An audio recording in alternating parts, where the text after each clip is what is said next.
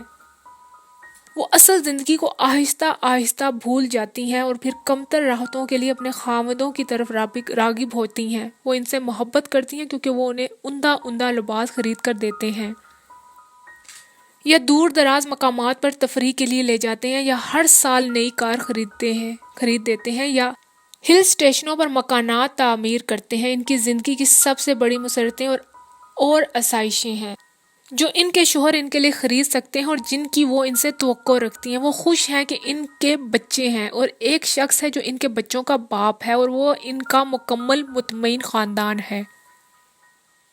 وہ خوش ہیں کیونکہ وہ جانتی ہی نہیں کہ کسی اور کے ساتھ وہ اس سے کہیں بہتر زندگی اور بہتر طریقے سے گزار سکتی ہیں۔ وہ ان بلیوں اور خرگوشوں اور دوسرے پالتو جانوروں کی طرح ہیں جو ہر اس شخص سے محبت کرنے لگتے ہیں جو ان کو کھانا کھلاتا اور نہلاتا ہے۔ تم نے دیکھا محبت کیسے دھوکہ دیتی ہے؟ اس نے اپنی آواز کے لفظوں کو اندھیرے میں غائب ہوتے ہوئے سنا۔ یہ بھی تو ہو سکتا ہے کہ اس شخص سے جس سے ہم محبت کر سکیں ہمیں کبھی بھی نہ ملے، کبھی ملے ہی نہیں، خالد نے مایوس کن لہجے میں کہا۔ نہیں، یہ محض بے صبری کے خیالات ہیں، بے صبری اور بے یقینی کے۔ ایک نہ کہ ایک انسان ضرور آتا ہے ہمیشہ ہر جگہ جو ہمیں محبت کی سچائی کا یقین دلاتا ہے، جس کو دیکھتے ہی ہم پہچان لیتے ہیں کہ یہ وہی ہے، جس کو پہچان کر ہم دل میں کہتے ہیں مجھے پتا تھا تم آؤ گے، مجھے انتظار تھا، دیکھو یہ میں ہوں، مجھے جانتے ہو، اور ہمیں دیکھ کر اس کی آنکھوں میں پرانی شناسائی کی چمک پیدا ہوتی ہے۔ وہ ہنستا ہے اور اس کی ہنسی ہمیں زندگی کی معصومیت کا یقین دلاتی۔ وہ کبھی نہیں کہتا کہ وہ محبت کرتا ہے، لیکن اپنی آنکھوں میں محبت کے دیپ لیے پھرتا ہے، ہمارے آگے ہمارے پیچھے، ہمیشہ ہمیشہ وہ ہمارے لیے دنیا کا سب سے مہربان اور نرم دل انسان ہوتا ہے۔ اس کے جسم سے ہمیں محبت کی بو آتی ہے، محبت جو ہمیں زندگی کی نیکی اور اچھائی کا یقین دلاتی ہے، جو اس وقت جب ہم طوفانوں میں گھرے ہوتے ہیں ہمیں بتاتی ہے کہ دنیا میں کوئی دوسرا محض ہمارے لیے زندہ ہے، جو ہمارے زندہ رہنے کی ایک بڑی وجہ ہے۔ کم از کم زندگی میں ایک دفعہ محبت ہمیں دھوکہ نہیں دیتی، کم از کم ایک دفعہ وہ ہمیں زندہ رہنے کا جذبہ عطا کرتی ہے۔ خود اعتمادی کی مسرت سے سرشار ہو کر اس نے مٹھیاں ہوا میں ہلائی۔ عمیق اندھیرے میں اسے احساس ہوا کہ وہاں اکیلی بیٹھی اور اپنے آپ سے باتیں کرتی رہی ہے۔ پھر خشک پتوں کے چرچرانے کی آواز ہوئی۔ خالد اٹھ کھڑا ہوا۔ ہاں شاید، چلو چلیں۔ وہ اس کے پیچھے پیچھے چلنے لگی، پتھروں پہ ان کے قدموں کی آواز سن کر رات کا پرندہ پھڑ پھڑا کر اڑ گیا، ستارے بھی نہیں نکلے۔ تاریکی سے گھبرا کر وہ اپنے آپ سے بولی، جانے کس احمق نے کہا تھا ہم اتنی رات تک وہاں بیٹھے رہے۔ خالد پتھروں کو پھلانگتے ہوئے گھبرایا۔ خالد، اس کے پیچھے پیچھے پتھر پھلانگتے ہوئے وہ ہلکے سے پریشان لہجے میں بولی، میں نے ایسی حماقت کی باتیں کی ہیں ہے نا؟ جواب میں خالد نے صرف گلے سے ناراض بلے کی سی آواز نکالی۔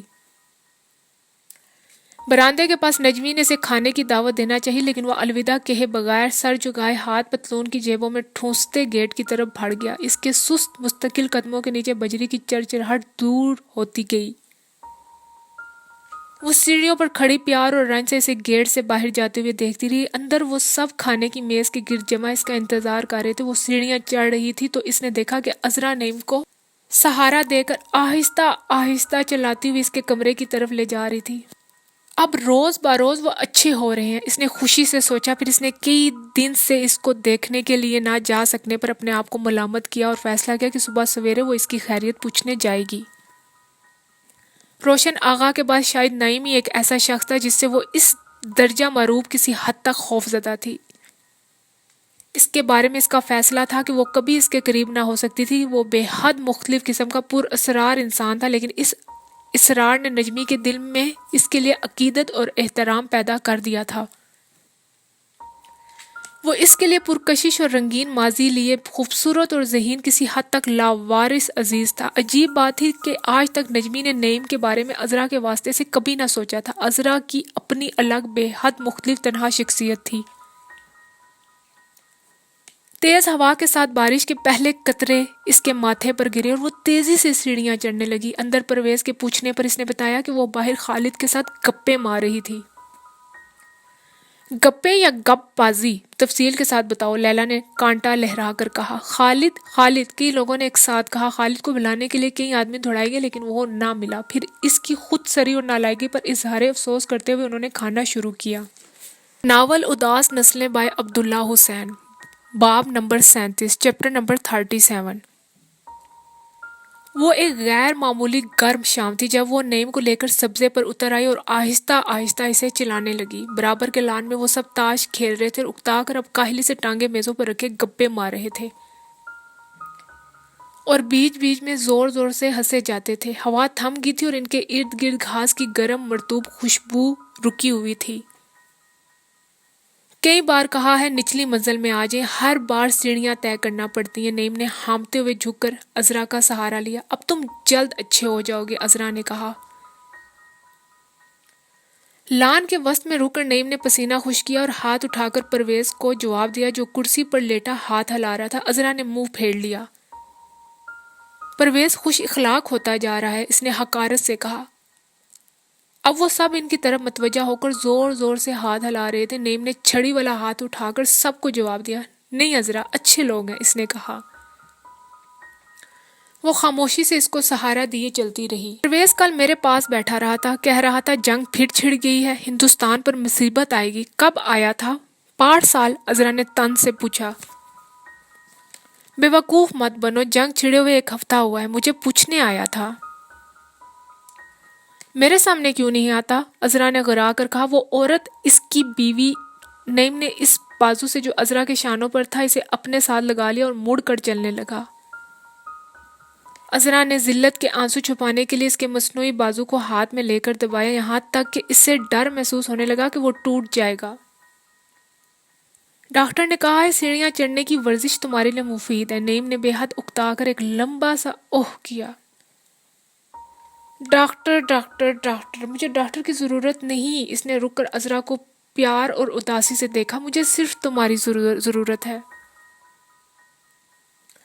پتہ نہیں نعیم، پر یہ کچھ عجیب سا لگتا ہے مجھے۔ ایک دفعہ جب تم نہیں تھے تو میں نے کمرہ تبدیل کرنے کا ارادہ کیا، لیکن جب انہوں نے میرا سامان باہر نکالا تو مجھے یوں لگا جیسے میں باہر جا رہی ہوں، اس گھر سے باہر، ہمیشہ کے لیے جلا وطنی یا کہاں۔ مجھے عجیب سا غریب الوطنی کا احساس ہوا اپنے سامان کو باہر پڑا دیکھ کر۔ میرا جی چاہا کہ چیخ کر روؤں۔ میں آخری بار خالی کمرے میں داخل ہوئی اور اپنے قدموں کی چاپ سنی جو دیواروں میں سے آ رہی تھی، جہاں سے ساری تصویریں اتار لی گئی تھی اور آتش دان ننگا تھا، سرد اور ٹھوس اور بے حس۔ میں نے اسے چھوا اور دریچہ صرف دریچہ تھا جس نے مجھے سوچنے پر مجبور کیا۔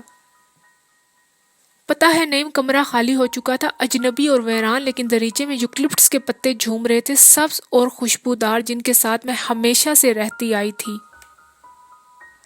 جن سے میں اتنی اچھی طرح واقف تھی، جن کو میں نے غصے میں آ کر نوچا بھی تھا اور پیار سے تھپکا بھی تھا، اور بے جان نہیں تھے وہ۔ اس نے بے یقینی سے نعیم کی طرف دیکھا۔ وہ بے جان نہیں تھے۔ میں نے ہاتھ بڑھا کر انہیں چھوا اور مجھے پرانی دوستی اور اپنائیت کا احساس ہوا۔ وہ زور زور سے ہلنے لگے۔ میں نے فیصلہ کیا کہ کوئی مجھے یہاں سے نہیں نکال سکتا، میں یہیں رہوں گی، ہمیشہ ہمیشہ۔ ہم یہیں رہیں گے نا نعیم، ہیں؟ ہاں، وہ ہنسا، ہم یہیں رہیں گے۔ گو میں یوکلپٹس کی بو سے تنگ آ چکا ہوں۔ ہوا اچانک تیزی سے چلنے لگی اور فوار سے بچنے کے لیے وہ وہاں سے ہٹ آئے۔ دوسرے لان میں وہ سب شور مچا کے اڑتے ہوئے تاش کے پتوں کو اکٹھا کر رہے تھے۔ دن ختم ہو چکا تھا اور آسمان پر بادل جمع ہو رہے تھے۔ آج پھر بارش آئے گی، نعیم نے آسمان کی طرف دیکھتے ہوئے کہا۔ بارش کے لیے ہمارا کمرہ اچھا نہیں ہے۔ بارشوں سے تنگ آ کر ہی میں نے بدلنے کا ارادہ کیا تھا۔ دن کی گھٹتی ہوئی روشنی میں سبزے کے کنارے چلتے ہوئے عذرا کی نظر اپنے ہاتھ پر پڑی جس سے وہ نعیم کو سہارا دیے ہوئی تھی۔ اس کے ہاتھ پر بے شمار جھریاں پڑ چکی تھی اور جلد جگہ جگہ سے اکٹھی ہو کر لٹکنے لگی تھی۔ دفتن بے حد خوفزدہ ہو کر اس نے سوچا کہ وہ بوڑھی ہو رہی ہے۔ اس نے مشکوک نظروں سے اپنی خاوند کو دیکھا۔ نعیم کا تندرست ہاتھ اسی طرح مضبوط اور پھولا ہوا تھا۔ اس کا جسم بیمار تھا لیکن اس کی آنکھوں میں جوانی تھی اور وہ بلا کی کشش تھی، اور وہ اسی طرح سر اونچا اٹھا کر چلتا تھا۔ اس نے عذرا کی اجنبی نظروں کو محسوس کر کے آہستہ سے اسے اپنے ساتھ لگا لیا، لیکن اس بدبخت لمحے میں عذرا کے دل پر سے ایک بے نام حسد کا سایہ گزر گیا۔ اس نے جلدی سے اپنا ہاتھ کھینچ لیا۔ نعیم لڑکھڑا کر سنبھلا۔ سہارے کے لیے اس نے وہ ایک بار ہوا میں ہاتھ پھیلایا۔ عذرا اس سے الگ دونوں بازو لٹکائے دم بخود کھڑی رہی۔ آخر وہ چھڑی کے سہارے اچھل کر اس کے قریب آیا۔ کیا بات ہے عذرا؟ عذرا نے جو خوفزدہ نظروں سے اندھیرے میں دیکھ رہی تھی چونک کر اس کی طرف دیکھا۔ اس کے بڑے بڑے سے اداس متفکر چہرے کو دیکھتے ہوئے اسے اس محبوب انسان کی بے پناہ بے کسی کا احساس ہوا۔ ایک بے درد ترہم نے اس کے دل کو جھنجھوڑ کر رکھ دیا۔ وہ سینے پر ہاتھ رکھ کر جھکی اور رونے لگی۔ میں سوچ رہی تھی، اس نے رنج سے بےتاب ہو کر کہا۔ مت سوچو، مت سوچو۔ نعیم نے جلدی سے اسے بازو میں سمیٹ لیا۔ سوچ ہمیں ختم کر دیتی ہے، ہم سوچے بغیر بھی رہ سکتے ہیں۔ پھر وہ ایک ہاتھ اس کا سہارا لیے اور اسے بازو میں سمیٹے چلنے لگا۔ اس کی پیشانی پر ابھی تک تیوری تھی۔ میں سوچ رہی تھی وہ کس قدر خوش ہو رہے ہیں۔ دیر کے بعد عذرا نے زہریلے جذبات کا رخ موڑا۔ نعیم نے سر اٹھا کر سامنے والے گروہ کو دیکھا۔ وہ اب ایک دوسرے کے پیچھے بھاگتے ہوئے اندر کی طرف جا رہے تھے۔ چلو ہم بھی وہاں چلیں، نعیم نے ہنس کر کہا۔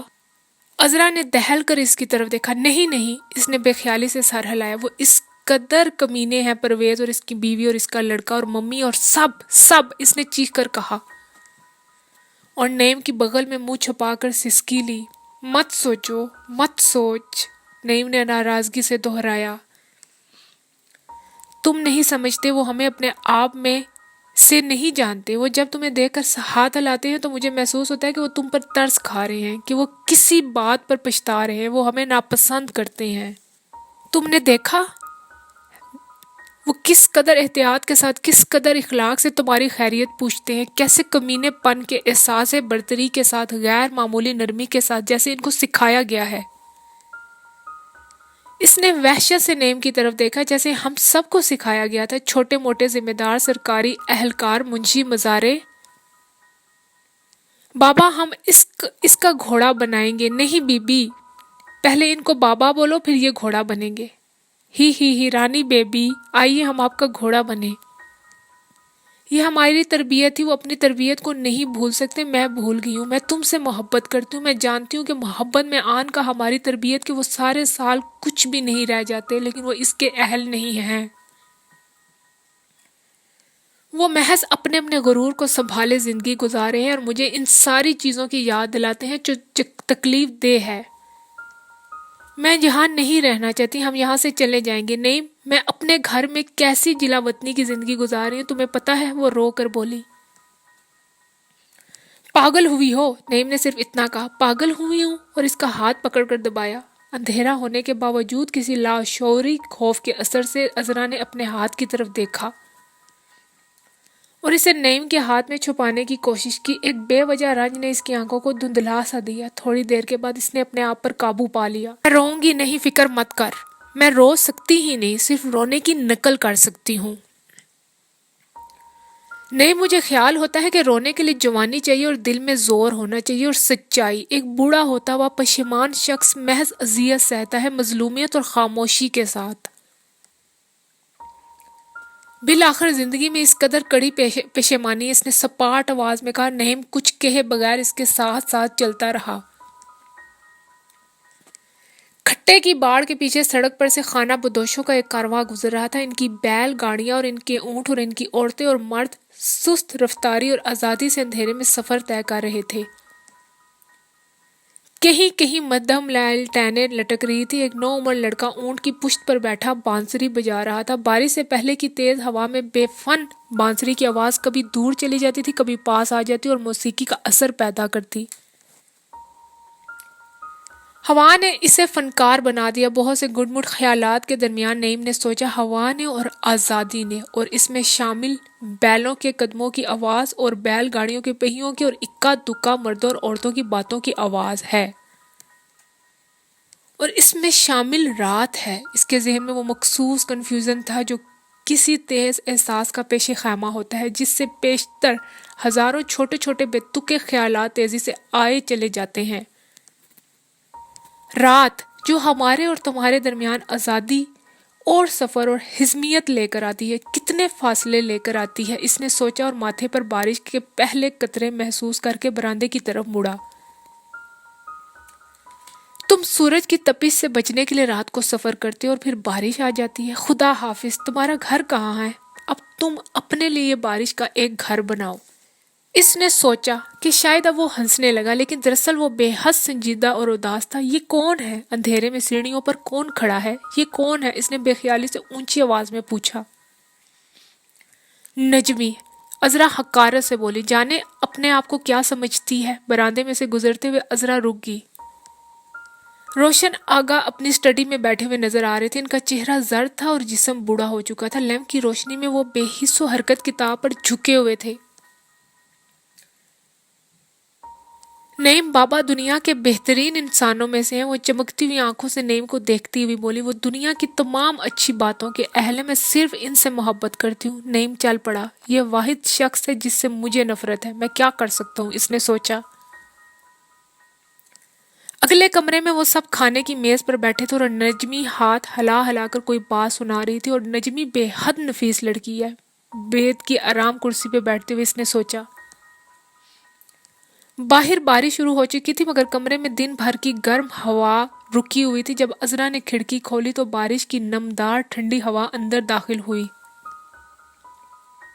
وہ نعیم کی طرف پیٹھ کیے کھڑکی میں کھڑی رہی۔ نچلی منزل میں ان کے ہنسنے اور پلیٹوں اور چمچوں کے بجنے کی آوازیں آ رہی تھی۔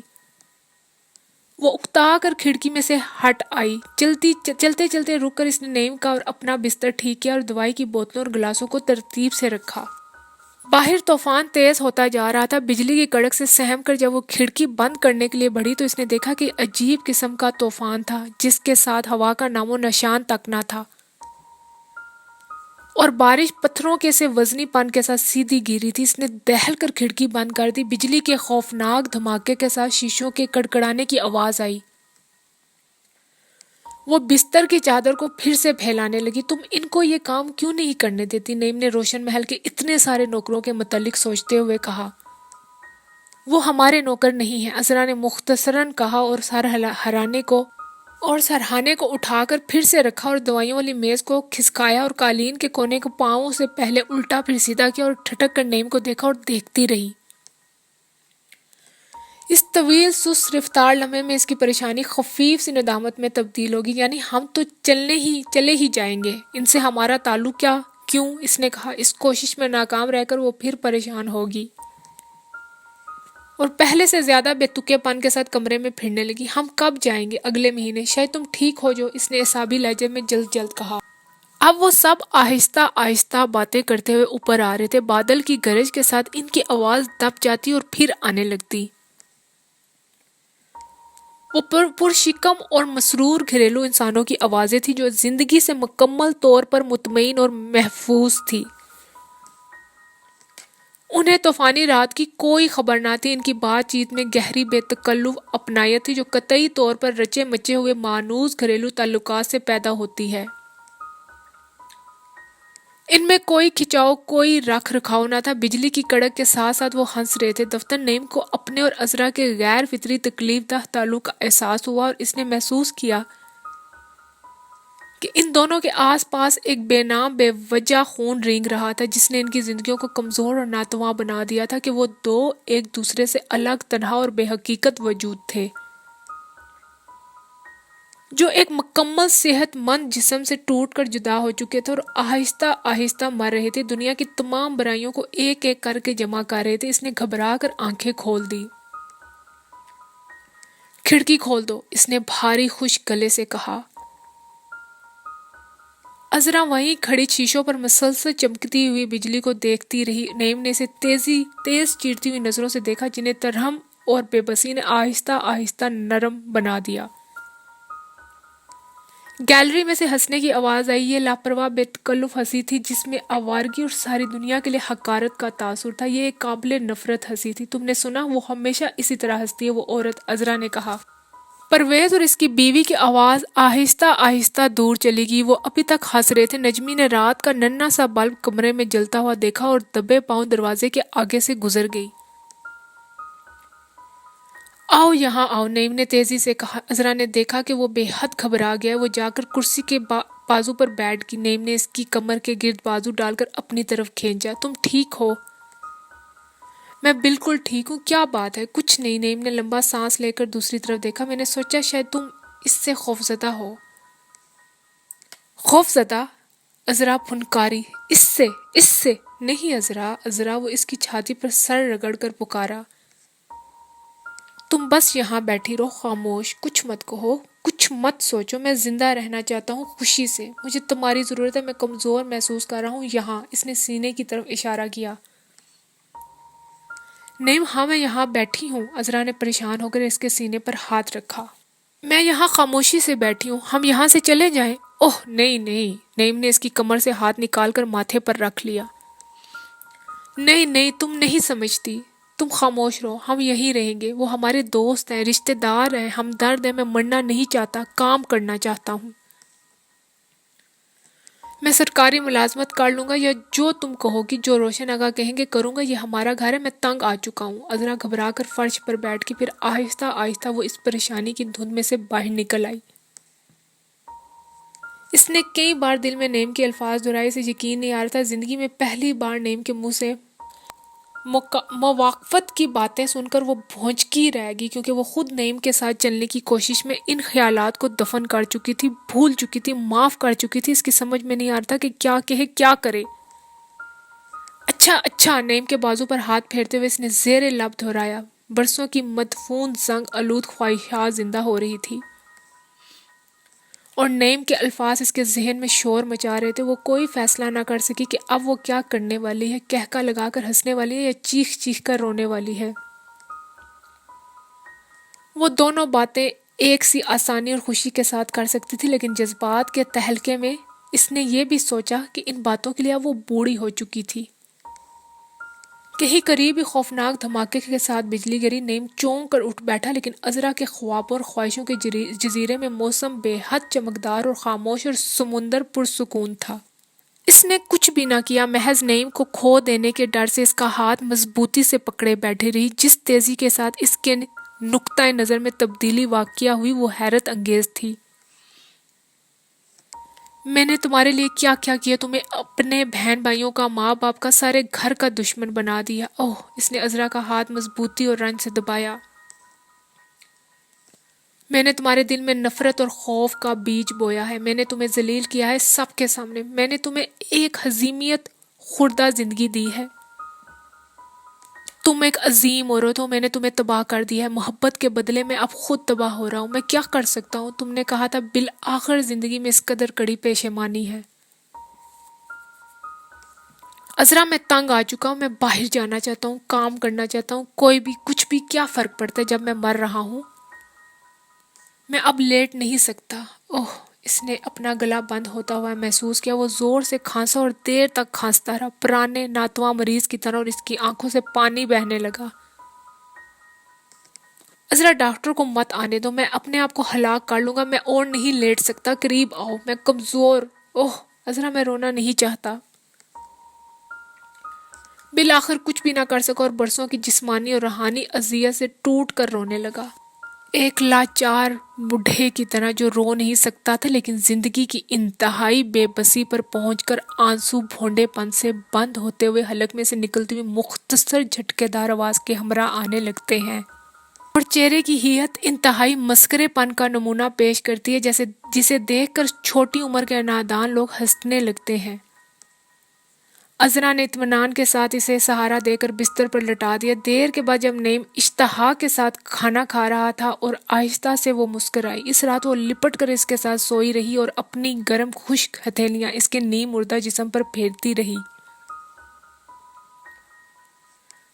اور باہر کے طوفان سے اتنی ہی بے خبر رہی جتنے کہ دوسرے لوگ، حالانکہ وہ بے حد طوفانی رات تھی۔